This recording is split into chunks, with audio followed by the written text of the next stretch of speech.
Hey, this is Nat, and we're off our couch at Mike Race Goldhead Branch State Park in Keystone Heights, Florida, which is between Jacksonville and Gainesville, Florida. This state park is not only beautiful, but contains a good amount of history, being one of the oldest state parks in Florida, joining the Florida State Park System in 1935.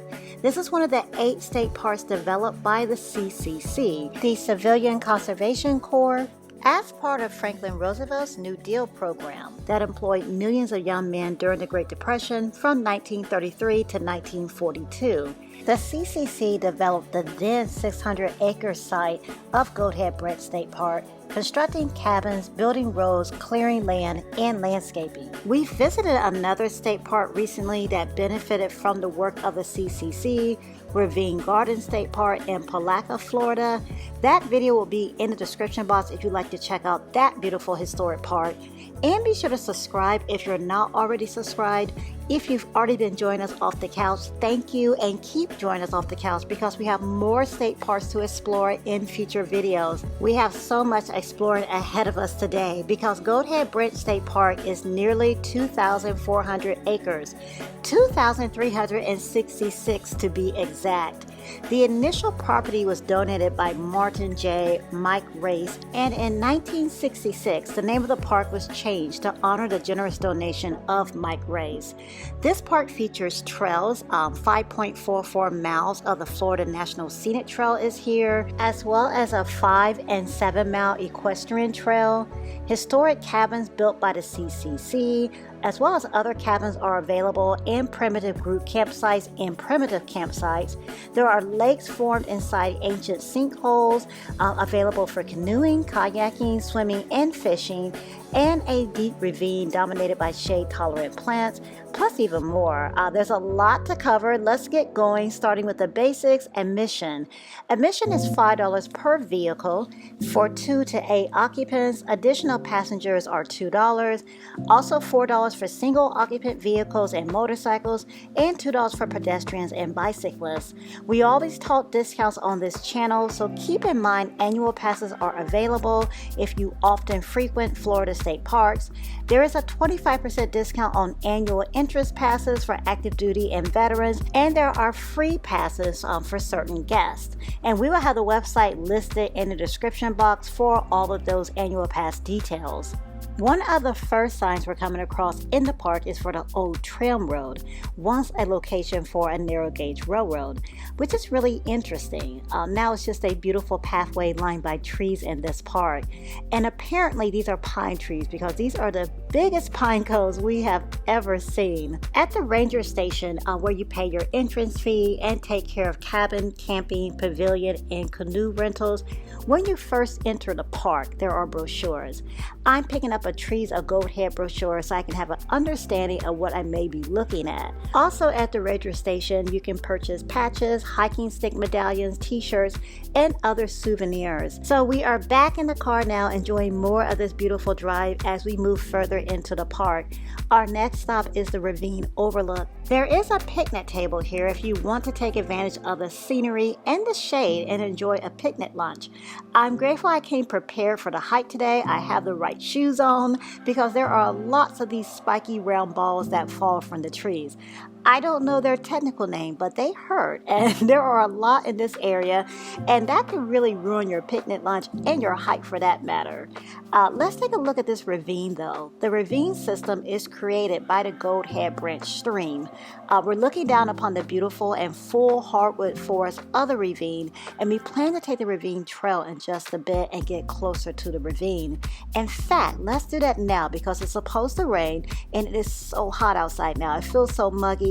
I wouldn't be surprised if the rain just started pouring down right now on us. So we're moving quickly and back in the car, heading to the ravine trail. So we can park actually right in front of the trail and walk the trail, which is going to take us to the lowest part of the park. Isn't this ascent beautiful? Take a look at this view. And we're just enjoying the trees and the scenery as we go further into the ravine. And it looks like the Ravine Trail branches off to the Fern Loop or the Ridge Trail. And we believe that's the Gold Head branch stream down there, but we'll keep walking and see what we see. We're walking the Ridge Trail now, and there are benches along the path if you need a break or just want to relax and take in the scenery and nature. Absolutely lovely walk. Look at all of the trees, the lush green leaves, just really peaceful and beautiful down here. The ramp ends right up ahead, and then we're on the actual trail, so we have roots and limbs to watch out for during our walk. A little venture off the path gives us a better view of the stream, and I believe, like I said before, I believe this is the Gold Head branch stream. While walking, you can take advantage of wildlife viewing opportunities too. Gray squirrels, cottontail rabbits, and white-tailed deer are often seen in the park, as well as the southeastern pocket gopher tortoise and other reptiles and non-venomous snakes. This is a great place to birdwatch too. This park is part of the Great Florida Birding and Wildlife Trail, and we can hear birds right above our heads now, and we're looking into the trees to try to spot them. Warblers, thrushes, and other songbirds are common along the trails, and more birds can be seen along the park's lake edges and in other parts of the park. This is a beautiful trail, and another trail, a longer trail, the Florida National Scenic Trail, which begins at Big Cypress National Preserve in South Florida and ends at the Gulf Islands National Seashore, which stretches from Cat Island, Mississippi to Okaloosa Island in the Florida Panhandle. That trail passes through this park as well. This trail is not a loop, so we'll go ahead and turn back and keep exploring by car, which takes us to Sheeler Lake. Sheeler Lake is a sinkhole lake, and as the sign reads, there's no fishing or swimming in the lake, but we're still going to check it out. We'll make it to Little Lake Johnson in a bit, where swimming, wading, fishing, and sunbathing are all permitted. As we're making our way to Sheeler Lake, we're making friends along the way, stopping to say hi for a few moments before we continue our walk. It is not a long walk, just 1/10 of a mile before we reach this lake that was formed by a cavity caused by limestone dissolving in fresh, slightly acidic groundwater. Even though there's no activity allowed on this lake, a walk to this lake is still worthwhile just for this view. We're back in the car again, back on this beautiful scenic drive to take a look at the campgrounds and the amenities surrounding the campgrounds. There are 3 campgrounds within Mike Ray's Gold Head Branch State Park and a total of 73 campsites. The campsites accommodate tents, trailers, and motorized campers. There are 16 vacation cabins that overlook Little Lake Johnson. 9 of those are historic cabins, cabins 101 to 109, that were built by the CCC, the Civilian Conservation Corps. So if you're interested in the work of the CCC, you want to request one of those cabins. Camping is really popular at this park, and there are a lot of amenities available for those who are here for longer stays and people who are just enjoying the day at the park like we are. There is a large picnic area, grills, a volleyball net, and a playground in this area. Walking across the street takes us to Little Lake Johnson. This is a sinkhole basin fed by the Gold Head Branch stream. This is where you can swim, sunbathe, wade in the water, fish, canoe, and kayak, all here at Little Lake Johnson.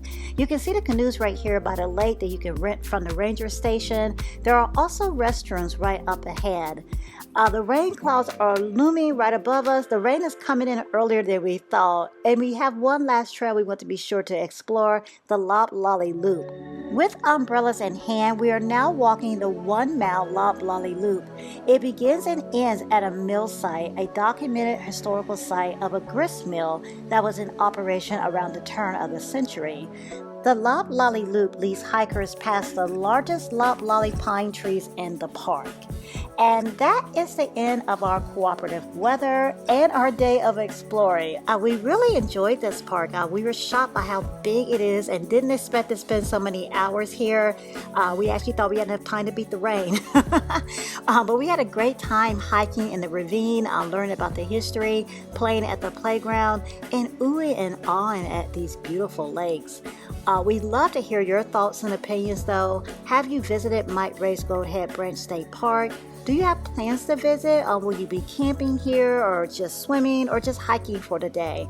Tell us all about your travels. We love it when you share your experiences and adventures with us. We just love having you all along, and let's continue to adventure together. A little bit further up the road in Gainesville, Florida, we're visiting the Santa Fe College Teaching Zoo. The Santa Fe College Teaching Zoo is the only zoo on a college campus accredited by the Association of Zoos and Aquarium, and is home to over 70 different species of animals, including rare and endangered animals. If you haven't subscribed, please join us off the couch as we enjoy a walk within this shaded zoo and visit their many beautiful inhabitants. Thanks so much for joining us off the couch and walking with us here at Mike Race Goathead Branch State Park. Thank you for all of the comments, likes, shares. Thanks for all of the support and feedback that make these adventures possible. Until next week, click on the video to see another one of our experiences. Thanks for watching.